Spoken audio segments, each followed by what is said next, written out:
그래서 이 시대를 향해서 탄식을 하셨습니다. 너희 10사람이 다 깨끗함을 받지 아니하였느냐? 그런데 그 9은 어디에 있느냐? 10명의 납병 환자들이 예수님으로 말미암아 깨끗함을 얻어가지고 격리 수용소에서 이젠 사랑하는 가족들과 더불어 함께 살 수 있는 이런 행복을 누리게 되었습니다. 그럼에도 불구하고 그 10사람 중에서 단 한 사람만 예수님 앞에 돌아와서 감사하다고 했어요. 그때 예수님이 너무 섭섭하셔가지고 너희 10사람이 다 깨끗함을 받지 않았느냐?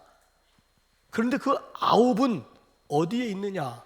하면서 예수님께서 아주 굉장히 섭섭한 말씀을 하셨습니다. 오늘 우리 시대의 특징을 찾으라고 한다면은 당연 문화일 것입니다. 뻔뻔 문화. 모든 것을 지극히 당연하게만 생각하는 거이지요. 이게 어른의 세계만도 아닙니다.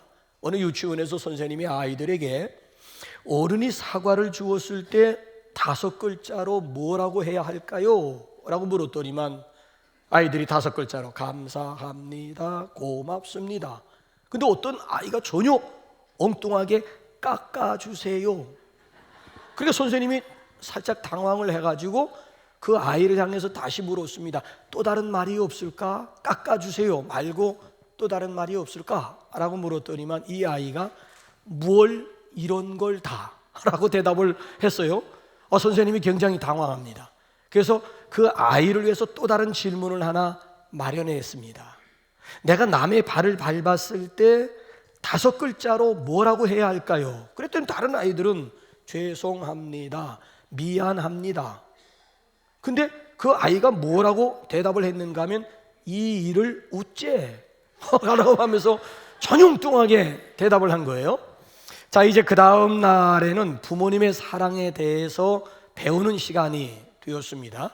그래서 그 아이를 전혀 엉뚱하게 대답하는 그 아이를 향해서 먼저 선생님이 물었습니다. 뭐라고 물었는가 하면은 이렇게 질문을 했습니다. 엄마 아빠는 우리 친구를 왜 사랑할까요? 라고 물었어요. 엄마 아빠는 우리 친구를 왜 사랑할까요? 라고 물었더니만 이놈이 뭐라고 대답을 했는가 하면 그러게 말입니다. 와, 참 기가 막힌 일이 아닐 수가 없지요. 교회 안에도 가만히 보면 신자들이, 교인들이 3가지 형태의 교인으로 나눌 수가 있어요. 받았기 때문에 감사하는 성도가 있어요. 이는 지극히 아주 평범한 그런 성도들이라고 할 수가 있어요. 그런데 두 번째 부류는요, 받지 못했음에도 불구하고 앞으로 주실 것을 믿고 감사하는 성도들이 있어요. 차원이 있는 성도, 그러니까 아주 믿음이 성숙한 그런 신자들도 있습니다. 그런데 세 번째는 은혜를 받고 축복을 받고 사랑을 많이 받았음에도 불구하고 감사할 줄 모르는 성도들도 있습니다. 그러니까 감사 불감증 아니면 영적 불감증에 걸린 그런 성도들도 있어요. 그러니까 지극히 당연 문화에 이미 물들어 있는, 뻔뻔 문화에 이미 감염되어져 있는 그런 성도들도 있어요. 여러분 한번 종합병원에 한번 가보세요. 저는 종합병원에 가볼 때마다 전에 들어보지도 못했던 무슨 그런 진료 과목들이 많지요. 옛날에는 아주 단순했는데 지금은 그것이 세분화가 되어가지고 웬 그런 진료 과목들이 많냐고요.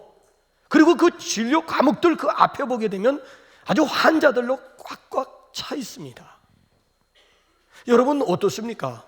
지금까지 병원 신세 접은 일이 없는 일에 대해서 감사해 보셨습니까? 제가 목사이기 때문에 성도들을 가만히 보게 되면 언제 감사하는가 하고 보았더니만 꼭 병원에 입원했다가 퇴원할 때쯤이면 그 다음 주에 여지없이 하나님 앞에 감사한금 하더라고요. 건강할 때 건강에 대해서 감사하는 성도는 없어요.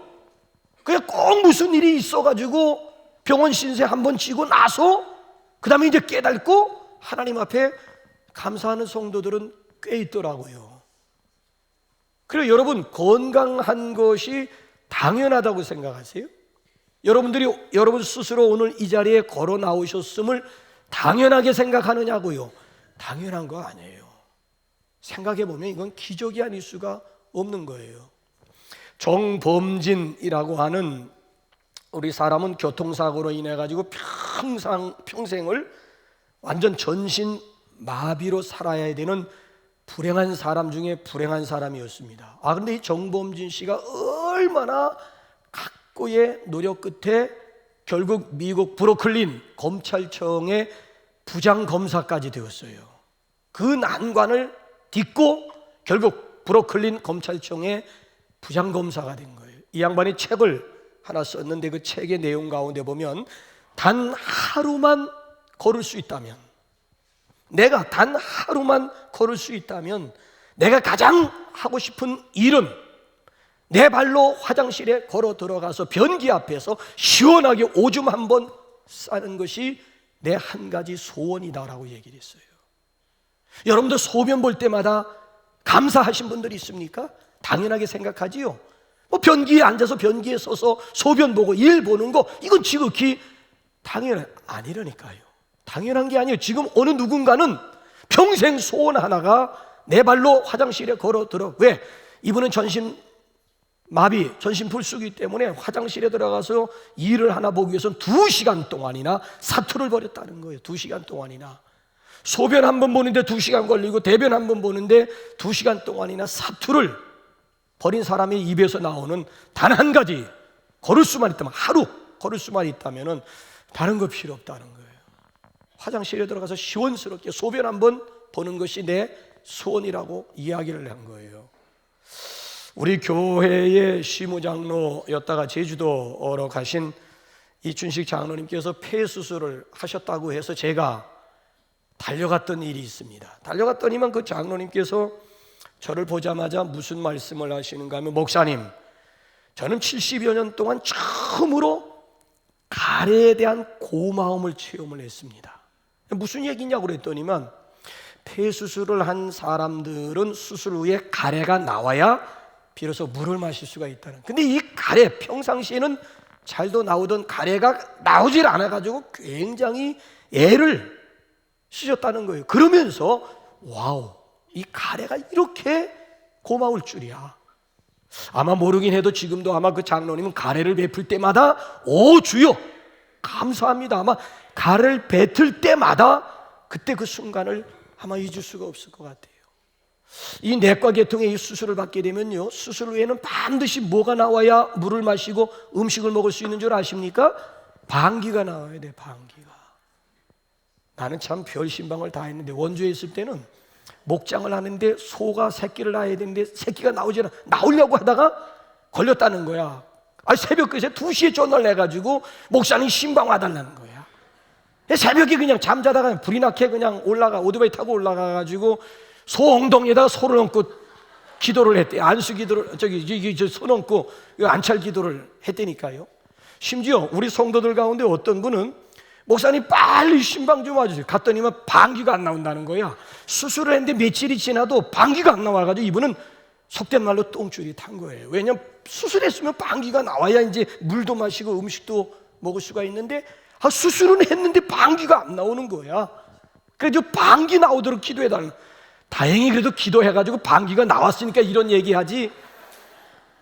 여러분들 어떻게 방귀 낄 때마다 이 방귀 주님 주신 것 하면서 여러분 감사해 보신 분들 어디 한번 손 들어 보시라고. 방귀 끼면서 주님 주신 이 방귀 감사하다고 하면서 방귀 낄 때마다 하나님 앞에 감사하신 분들 한번 손 들어 보시라고요.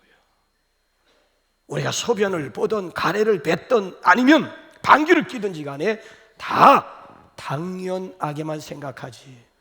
근데 생각을 해보면 당연한 건 이 세상에 아무것도 없는 거예요. 생각해 보면 이건 전부 감사거리고 주님의 은혜가 아닌 것이 없어요.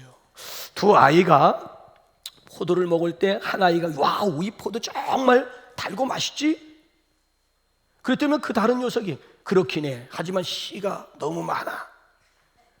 정원을 거니면서 장미꽃을 보면서 한 아이가 너무 붉은 장비가 너무 아름답다, 그치? 그랬더니만 이 녀석은 또 뭐라고 대답했는가 하면 장미에 가시가 있잖아. 두 아이가 이렇게 놀이를 하다가 너무 더워가지고 상점 가게에 들어가서 음료수, 조그만 음료수 한 병씩을 샀어요. 몇 모금 마시더니만 한 녀석이 내 건 벌써 반이나 비었네. 그러니까 또 한 녀석이 내 건 아직도 반이나 남았어. 자, 여러분 보세요. 상황은 똑같은 상황이에요. 근데 여러분은 어느 쪽이에요? 빈 걸 생각하면서 불평하는 쪽입니까? 아니면 남아있는 것을 생각하면서 감사하는 쪽입니까? 어느 쪽이에요? 그리고 여러분들의 체질, 여러분들의 습관을 제가 묻고 있는 거예요. 감사 체질인지 아니면 불평 체질인지. 체질 문제, 이건 습관 문제지 절대 환경이라든지 상황 문제는 절대 아닙니다. 근데 감사가 습관이 들은 사람은 어떤 상황 속에서도 감사가 나와요. 근데 이 원망과 불평이 아예 체질이 된 사람은 천국에 갔다 놔도 거기서 불평거리를 찾는다니까요. 참 신기한 일이 아닐 수가 없어요. 세상에서 감사는 인격의 척도이고 신앙생활에서 감사는 믿음의 척도입니다. 그리스도인이라면, 그렇잖아요? 이 감사라고 하는 것은 믿음의 척도가 될 뿐만 아니라 그의 영성을 재는 기준이 될 수가 있다는 거예요. 감사는 믿음의 온도계입니다.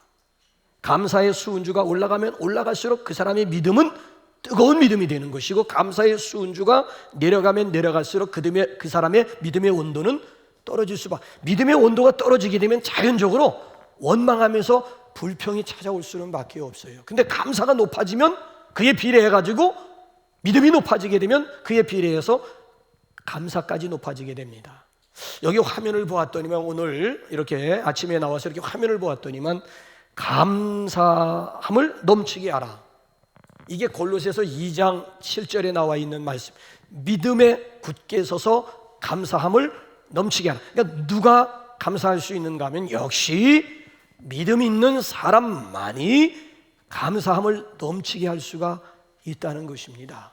자, 이제 오늘 본문 말씀 한번 보세요. 12절 보시면은 두 가지의 전혀 다른 뉘앙스, 같은 12절이지만 전혀 다른 두 가지의 뜻이 저 안에 들어있어요. 한번 우리 다 같이 한번 읽어볼까요? 시작.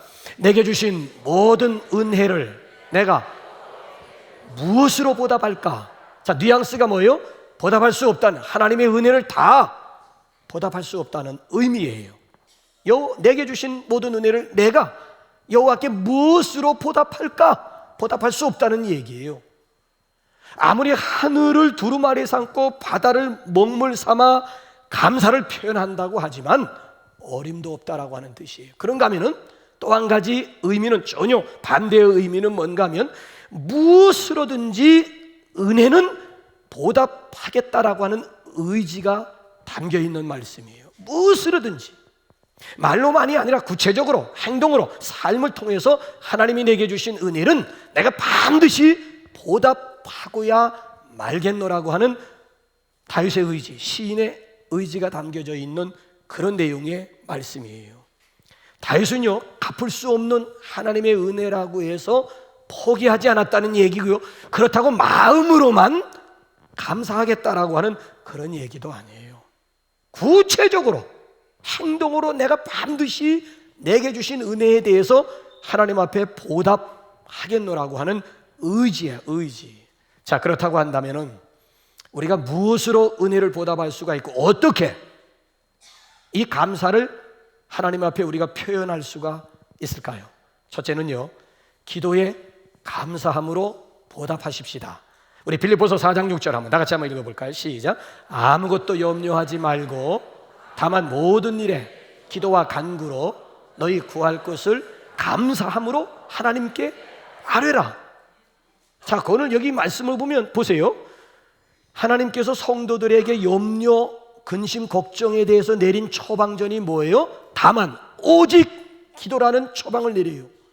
그러니까 염려와 근심에서부터 우리가 자유할 수 있는 유일한 길이 있다면 오직, 다만 기도밖에 없다라고 하는 얘기예요.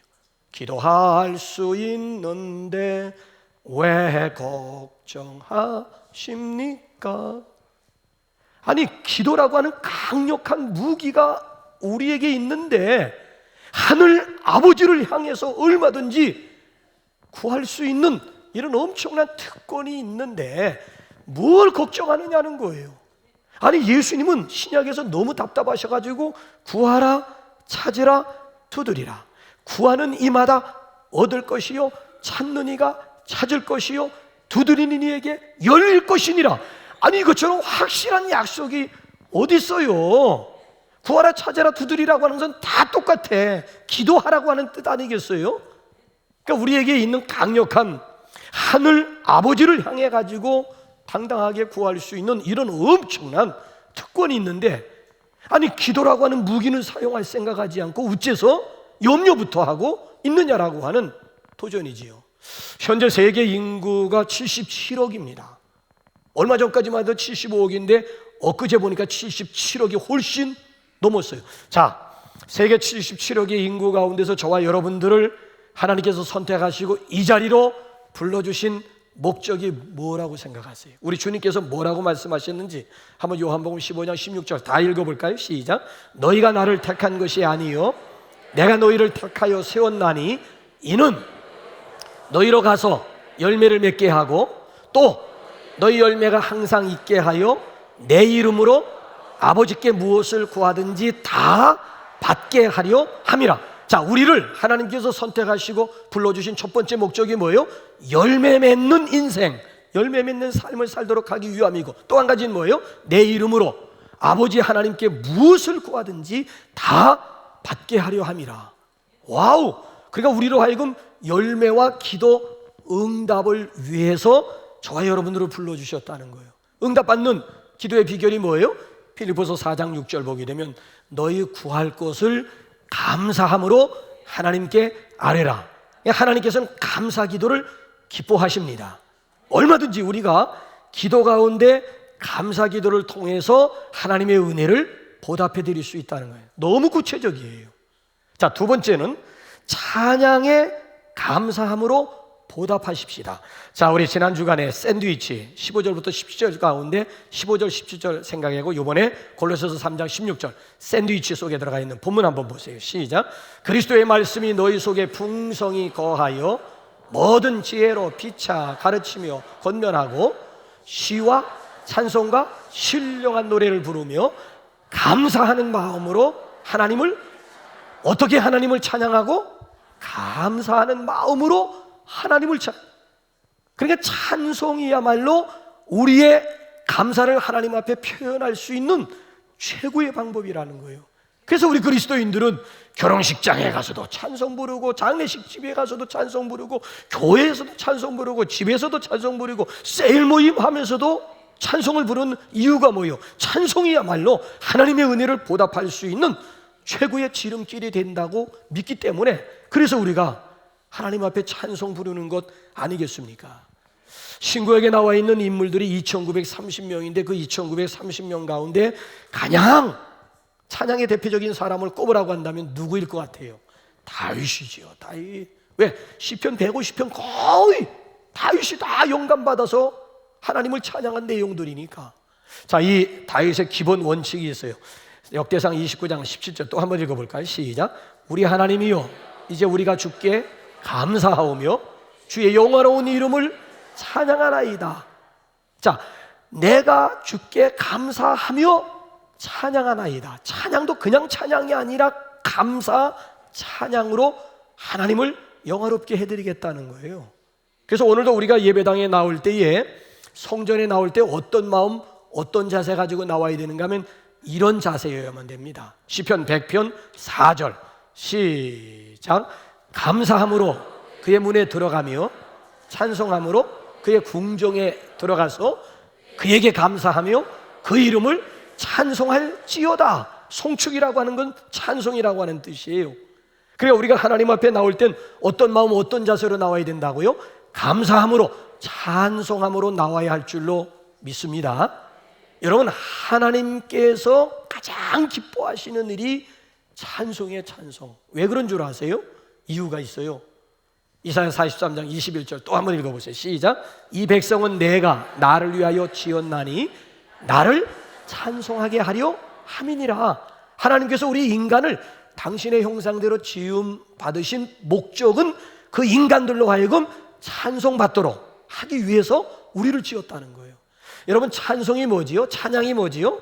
찬송, 찬양의 정의는 하나님의 이름, 하나님의 성품을 높여드리는 거고요, 하나님이 하신 일들에 대해서 일일이 칭찬해 드리는 것이 그게 곧 찬양이고 그것이 곧 찬송이라고 하는 거예요. 근데 그 찬송에 여기 감사, 특별히 감사 찬송을 하나님께서 기뻐하신다는 거예요. 그래서 우리가 이렇게 서로 대화하는 가운데서도 내가 주어가 되지 마시고요, 우리 대화 속에서도 하나님이 주어가 되면 그 대화를 통해서 하나님이 찬양을 받으시고 하나님이 영광을 받으신다는 거예요. 내가 40일 동안 기도했더니만, 내가 열심히 봉사했더니만, 내가 열심히 예배 참석했더니만 그래서 이렇게 됐다라고 하는 얘기와 하나님께서 나 같은 것에게 은혜를 주셨어요. 하나님이 나로 하여금 감히 이런 일들을 하게 해주셨어요. 생각해보게 되면 하나님의 은혜가 아닌 것이 없어요. 지금까지 내가 살아있는 것이 하나님의 은혜. 그러니까 말끝마다 내가가 주어가 아니라 하나님이 주어가 되면 대화 속에서 하나님이 찬송을 받으시고 대화 속에서 하나님이 영광을 받으시겠다는 거예요. 그래서 이 시간 우리 옆에 있는 분하고 한번 실습 한번 해보십시다. 과거, 현재, 미래 하시죠? 하나님이 하셨습니다. 하나님이 하십니다. 하나님이 하실 것입니다. 시작. 하셨습니다. 하나님이 하십니다. 하나님이 하실 것입니다. 예. 그 대화 속에도 하나님께 찬양 드릴 수가 있는 거예요. 자, 그런가 하면 세 번째로는 제사에 감사함으로 보답하십시다. 자, 한때 베스트셀러였던 의사전도왕의 저자는 포천 중문의과대학의 이병욱 박사님의 스토리예요. 이 이병욱 박사님이 어떤 의사이신가 하면은 위수술을 1,000번 이상 집도했음에도 불구하고 단 한 번도 재수술을 하지 않은 아주 권위 있는, 그러니까 이거는 경이로운 기록이라고 그래. 의사 세계에서는 1,000번 이상 수술을 했는데도 단 한 번도 재수술을 하지 않은 경이로운 기록을 가지고 있는 박사님이에요. 그러니까 그 분야에 있어서는 굉장히 권위가 있는 전문의예요.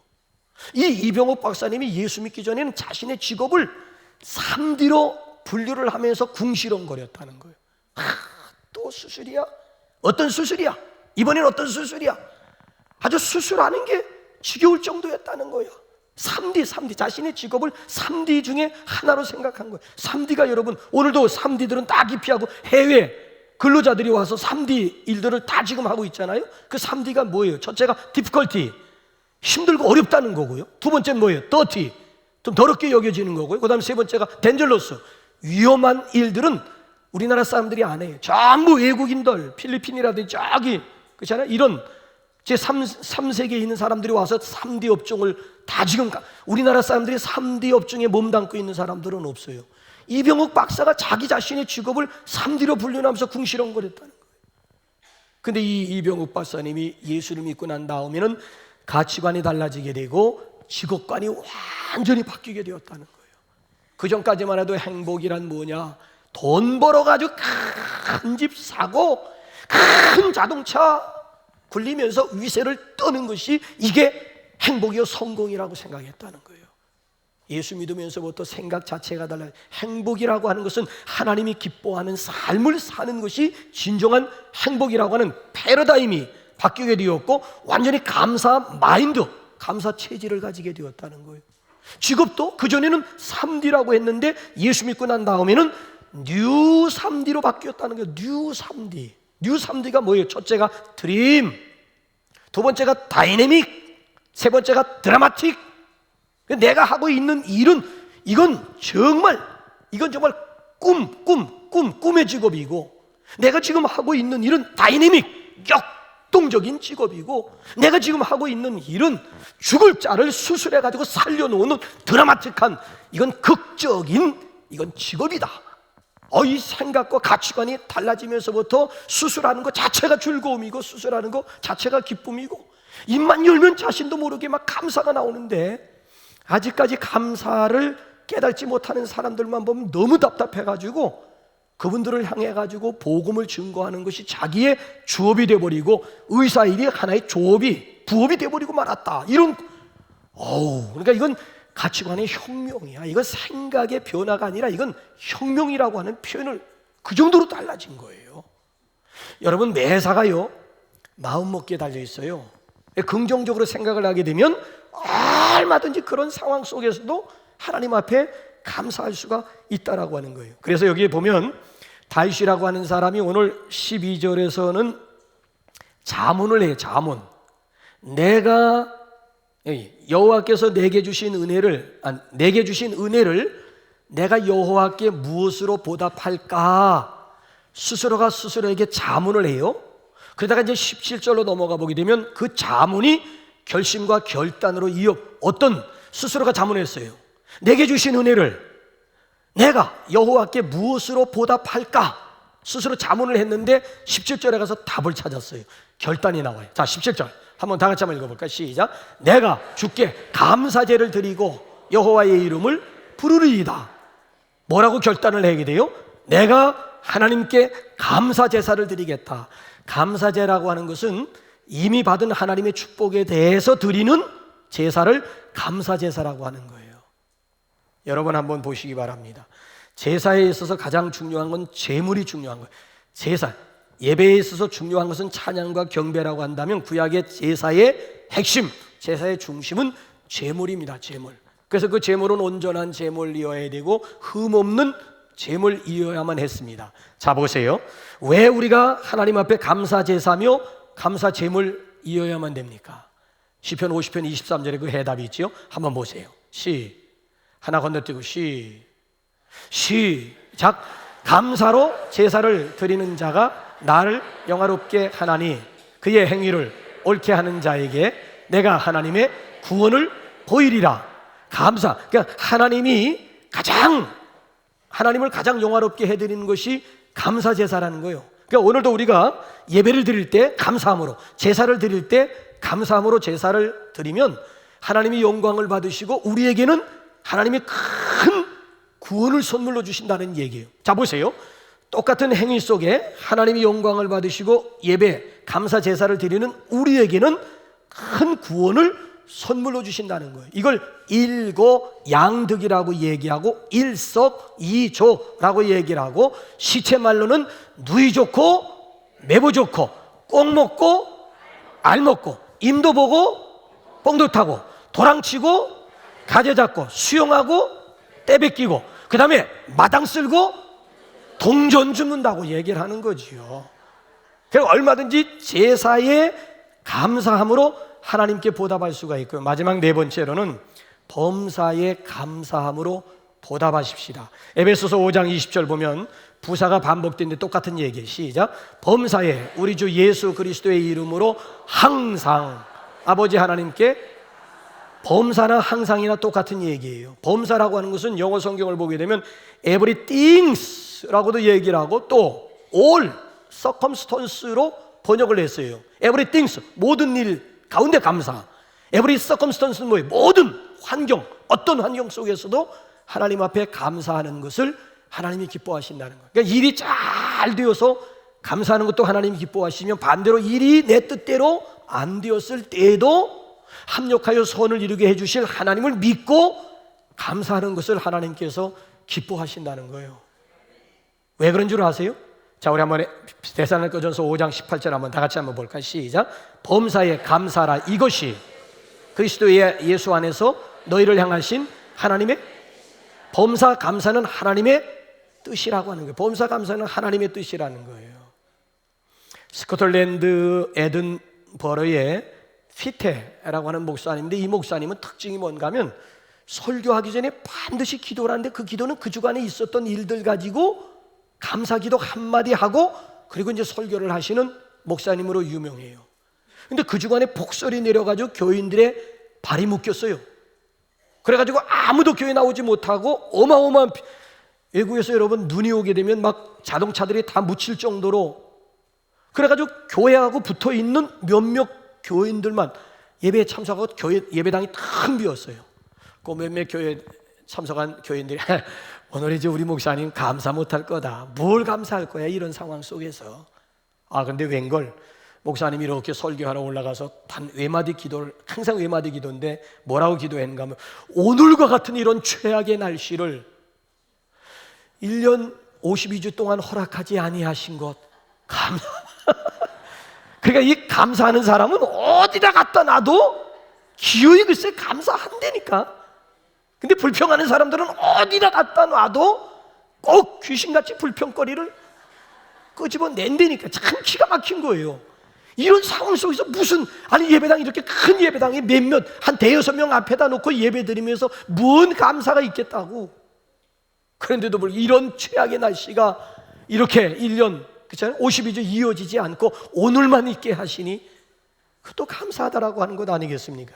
저기 신촌 세브란스 병원, 특별히 심장 혈관 병동에 갔더니만 입구에 무명의 작가가 이런 기도문을 거기다가 액자에다 걸어놨는데 아주 너무 마음이 와서 다서 제가 사진 찍어 왔는데 한번 다 같이 한번 읽어보면서 우리 한번 찬양할까요? 시작. 하나님 때때로 병들게 하심을 감사합니다. 인간의 약함을 깨닫게 해주시기 때문입니다. 고독하고 외로운 것도 감사합니다. 그것은 하나님과 가까워지는 기회가 되기 때문입니다. 일이 계획대로 안 되게 틀어주신 것도 감사합니다. 그래서 저의 교만이 깨지기 때문입니다. 돈이 없어 사고 싶은 것을 마음대로 못 사게 하신 것도 감사합니다. 눈물 젖은 빵을 먹는 심정을 이해할 수 있기 때문입니다.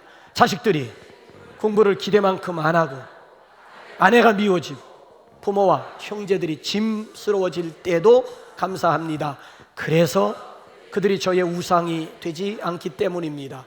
때로는 허물을 느끼거나 몸이 늙고 아프게 하심도 감사합니다. 영혼을 사모하는 마음을 가지게 되기 때문입니다. 불의와 부정이 득세하는 세상에 태어난 것도 감사합니다. 하나님의 의를 사모하게 되기 때문입니다. 제게 잘못하고 저를 비방하는 사람들이 있게 하심도 감사합니다. 그럴수록 더욱 겸손해지고 더욱 노력하기 때문입니다.